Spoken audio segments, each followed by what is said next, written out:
I'm sorry that I stole your car.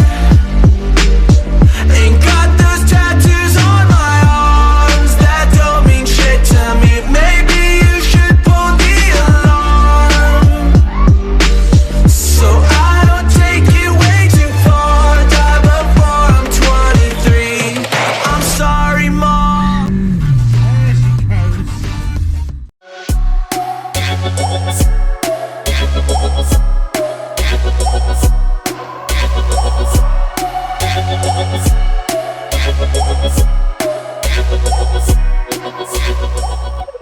Hello there everybody, my name is Owen and welcome to our long-awaited video here on Blurb. I've forgotten which update video this is, but obviously in the title it'll tell you which update video this is. I first of all ought to apologise for not uploading a video for just over a month now. A lot of things has been going on, some of which I will explain in a future video, but that's not going to come for a few weeks. So I went to the doctors about 4 weeks ago regarding my hair problem, and I have been officially diagnosed as an alopecia patient. I've been put on steroid shampoo is what they've given me. I've stopped using the paste because that isn't working. You'll see a bit of a clip now where it shows that I have got more and more patches coming through, to the point where, you know, I've only had my hair cut less than a month ago now, and the situation's getting worse. So in this video you'll see as well, because this video is being recorded over a couple of days, I'm going to have my head shaved bald. I'm going to keep my beard, I'm going to keep my moustache, but my hair, you can even see it right there too, is starting to come along. My hair on the top of my head is going to go. I'm going to go bald. I'm just going to wear a cap. I phoned my work asking if I could have a cap for work, which they've ordered me a cap, so it sort of softens the blow. A lot of people say I should embrace it, and yes, I should. And yes, I'm going to miss my hair because, well, I've never been bald, and this is going to be really strange to me. And apparently this alopecia can last over a year yet, so I might not even see a return of my hair for over a year. But that's the idea of Blurb. The channel itself is called Blurb for a reason. A lot of people don't understand why it's called Blurb, but it's a story of my life. It's an insight to my life. You don't see everything that goes on in my life, but you'll see a major part of it, of my life anyways. So my partner Sarah, she is the person that's going to be doing my hair. And like I say, this channel is an insight to my life. It's a blurb of everything you see in my life. As an update to the Insignia as well, the Insignia has been fully serviced yesterday. Today is Thursday the 2nd of June, so you'll probably see this video nearer the end of the week or the beginning of next week after the Jubilee. So yeah, the Insignia has been fully serviced. I've had 4 new brake pads on the car because the brake pads were completely shot, so I had to get them done as well. That cost me about 340 quid. And the corsa had a massive oopsie.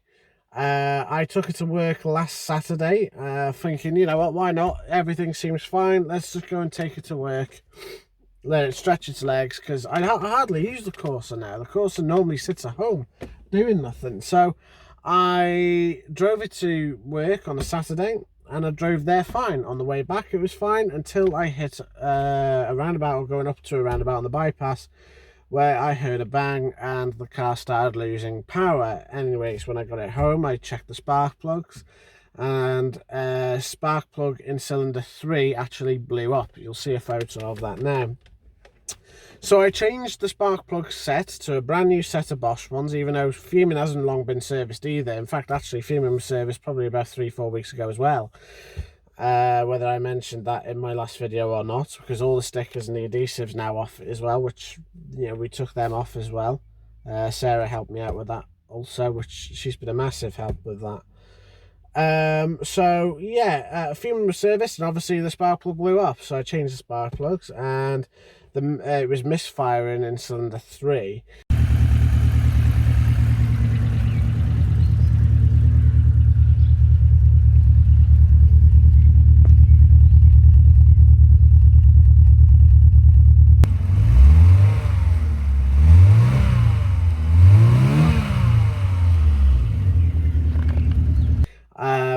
couldn't figure out what it was. I took it to Stoke-on-Trent with a misfire, and on the way back to go to a car meet, which is great, and she got there and back, no problem. So next day came along. Jeffro, who knows a lot about Vauxhalls, you've seen him with the Calibra, which the Calibra's now off the road, sadly. He's got his own plans, but I'm maybe one day going to be showing a few more videos of him doing stuff with his new Calibra, because he's a glutton for punishment, just like I am in a sense. But yeah, so anyways, with regards to Fumin, there was a mass airflow sensor that needed changing because it wouldn't run right. You turn it on, you put it into drive, it'll just die off. If you try driving it, it'll cut out here and there. So anyways, we changed the mass airflow sensor, and the car was still misfiring. Yeah, so watch this. Misfiring, brake, drive, dead. Oops.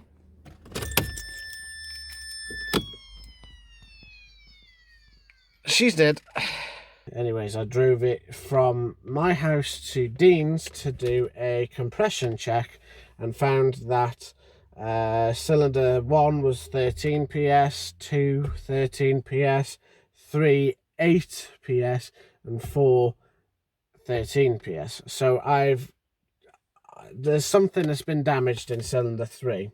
But since we did that compression test, when we put the spark plugs and all that back in and the HT leads back in, because before all this you could take the HT lead out of cylinder 3 and the misfire would still be there. You could put it back in and it doesn't make a difference to the engine. So cylinder 3 was suspect, but now she seems to be running fine. I haven't done anything to the car. All I did was drive it from Dean's back here, turned it on this morning, and it seems fine. It's not misfiring, so it's kind of strange. Right now, I'm going to go to Sarah's. I'm going to stay over there for a couple of days, and this video will probably come out afterwards. And I'll let you know if there's any more updates in regards to Fumin's for sale post anyways. Whether I'll be getting another car yet, I don't know. In a couple of months, you'll find there is something else that's going to be a little project for me and Sarah as well. So, anyways, guys, I'll catch you later.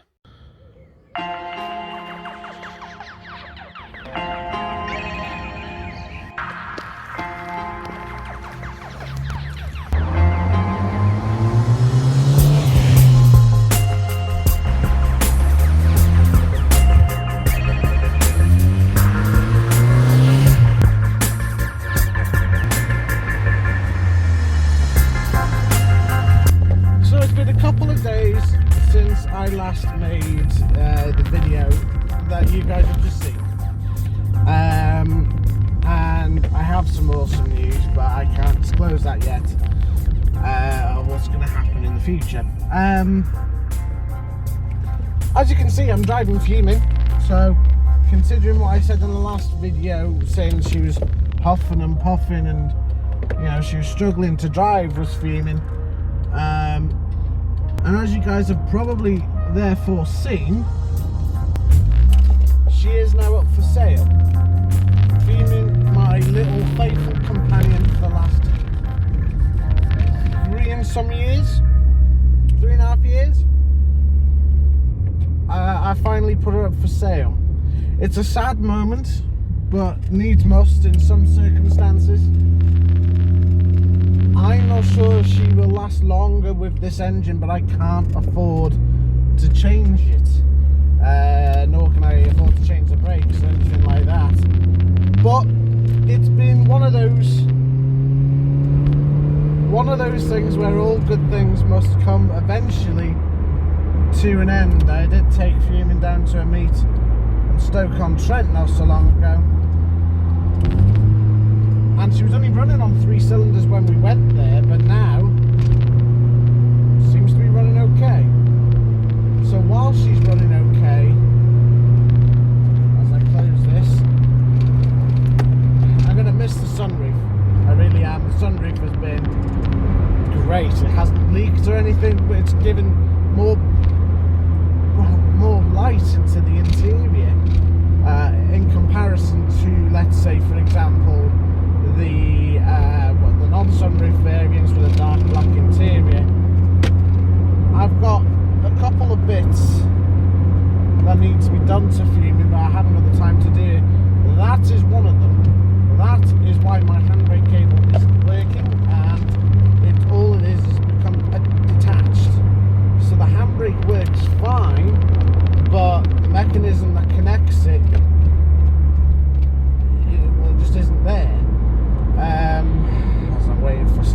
subscribers.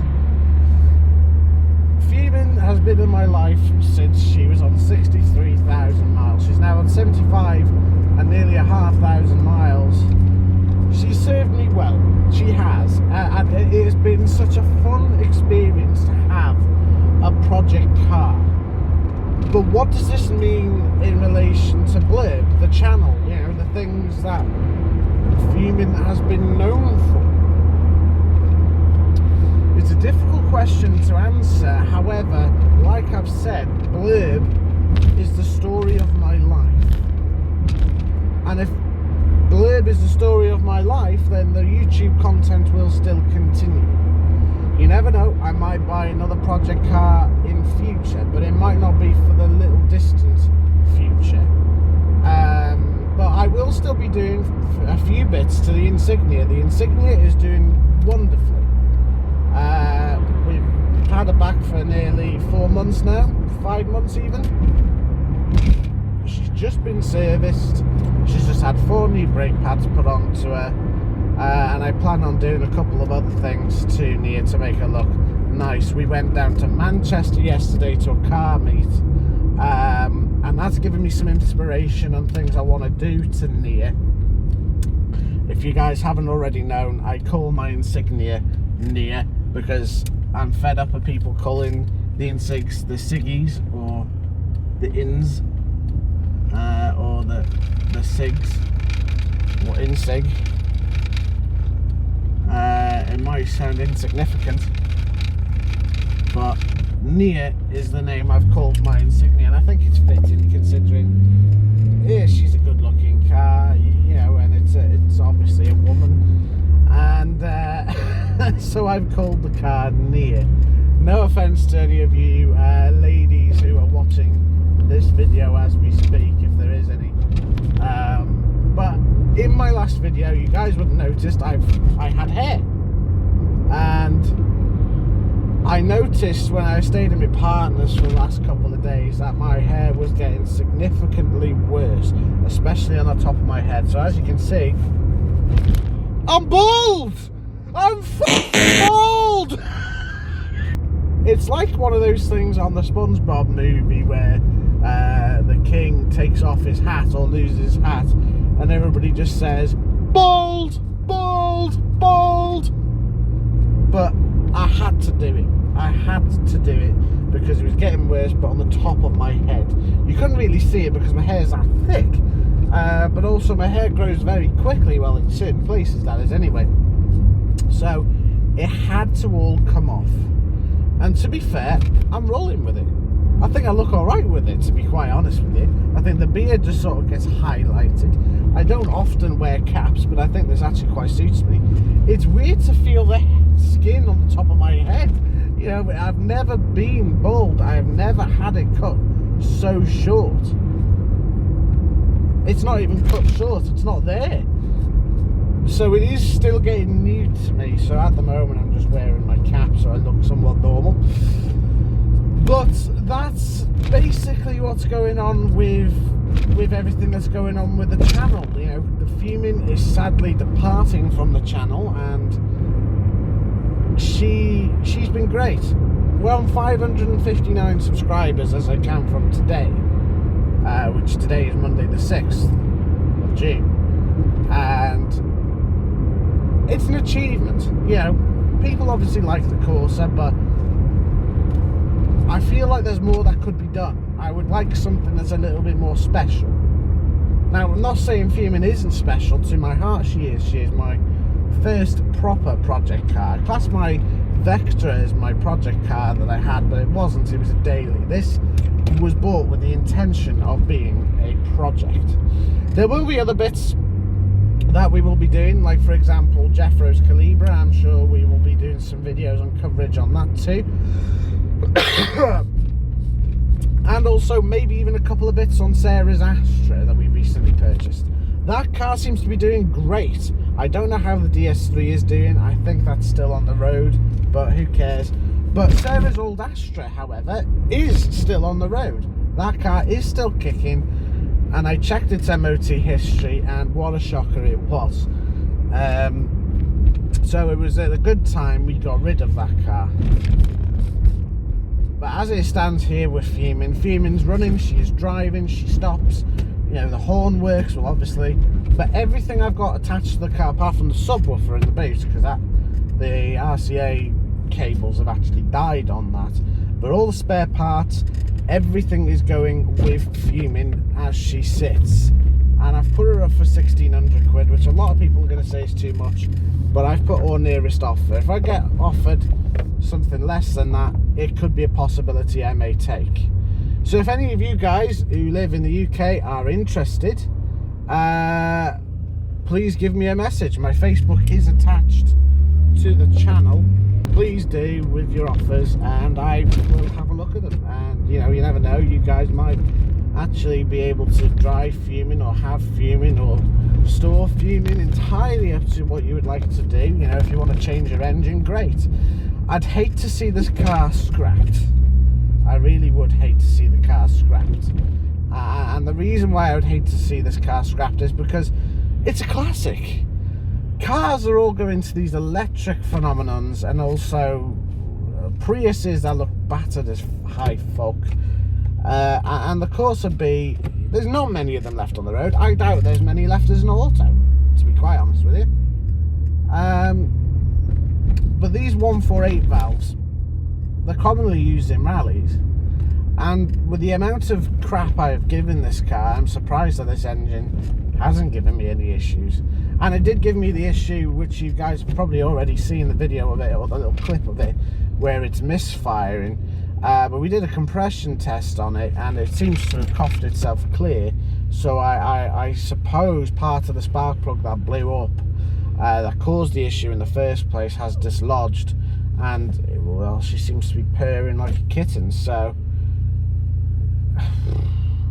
close one, I suppose. But now's the time, I feel. She's had a fresh service, a fresh battery. All she needs is a handbrake cable sorting. Otherwise, she's a perfect car. The power steering works, the indicators work, the dashboard works, rev counter works, the windscreen's brand new, the sunroof isn't leaking at all, the engine's running and purring like a kitten. You know, everything is as it should. It should be working, which it is. But also with what's going to happen in future as well, it does also mean that I will need to save up some money as well. So I have the opportunity, if I sell Fumin, to get something that I want, whether it be for near or for another car, whilst I still have the chance before this new thing arrives. Which again, you know, it's exciting stuff. It is exciting stuff. And I've got the police in front of me who are probably going to be wondering why I'm talking to myself whilst looking at my phone, which is attached to my windscreen, in an old little Corsa. How dodgy does I not look? Oh dear. I am going to miss this car. That's the truth. I am going to miss this car. There's no ifs or buts about it. This car has been in my life longer than any other car that I've owned, and that's saying something. Now, yes, okay, we've had COVID, and half the time she's been put in a unit, but that doesn't mean I haven't been working on Fumin. I haven't been doing anything on Fumin, and she's just been a great little car. She isn't great on fuel at the moment, I'll give you that. She is quite expensive on fuel at the moment, especially in Wrexham, which some people in the country might think, oh, it's a doddle in Wrexham. It's only 180 for petrol. But for an older car, yeah, that's difficult. That is very, very difficult. And on a car that was built for fuel economy in those days, when petrol was as low as what it was in COVID times, yeah, I could quite happily fill Fumin up when it was cheap, when the fuel was cheap, for no less than 40 quid. Now it's cost me about 80 quid to fill it. The Insignia, that would usually cost me 60, maybe 70 quid tops to fill it. Now looking at about 120, maybe 130 quid. It's quite a significant jump as opposed to what I'm already used to. But I've done a lot with Fumin. New suspension, you know, lowered coilovers. Might need adjusting here and there, but I have the key to adjust them. I've got everything with this car. I might not have all the receipts, but I've got everything with it. It's just been serviced, like I say, you know, everything works. The bodywork needs attention. That, I would say, is the only thing that needs doing. And possibly this seat as well. The seat could be repaired, but I don't have the facilities to repair it. But it could do with a bit of resto, should we say. The speakers work, kind of, although these weather strippings have decayed over time, and in which case water's gone in them and has actually corroded some of the wires, but otherwise they do work. The radio works perfectly fine. It's just the handbrake. The handbrake, there's nothing there. It doesn't do anything. The gearbox shifts perfectly fine. That's been serviced since I've had it as well. But I've spent nearly £6.5 grand's worth of money on this car, and that, yes, is including serviceable bits, but then that does equate to the amounts that I've paid for the car, and £6.5 grand isn't even including what I've paid for the car, you know, whether it be tyres and bits and bobs. I've put enough money into it, brakes even, you know. That isn't including fuel either. You might think that I'm including fuel, but really it's not even touching the sides with fuel. But Fumin is Fumin. You know, I'm sure someone will love to take her on as a project. You know, a lot of the maintenance bits and pieces and whatever have been done, and she's MOT'd till October, so she's got MOT. And I would say definitely she is fit and healthy to go through another MOT, possibly. You know, she's got all the resonators. It's all stainless steel exhaust. It will be a shame to see her go. It will. It will shed a tear, and I'll let you guys know when Fumin does go as well. This could be the last video that I make on Fumin. I'm not sure. That depends if anybody's interested in the car and wants to take it away from me. But I've got the V5, I've got everything else. There's only one key. But yeah, if Fumin goes in the next couple of days or weeks even, this could quite possibly be the last video I make on HMS Fumin. And that's sad. So anyways, guys, I would like to thank you all for watching these videos, inclusive with Fumin. And I'll see you guys very, very soon.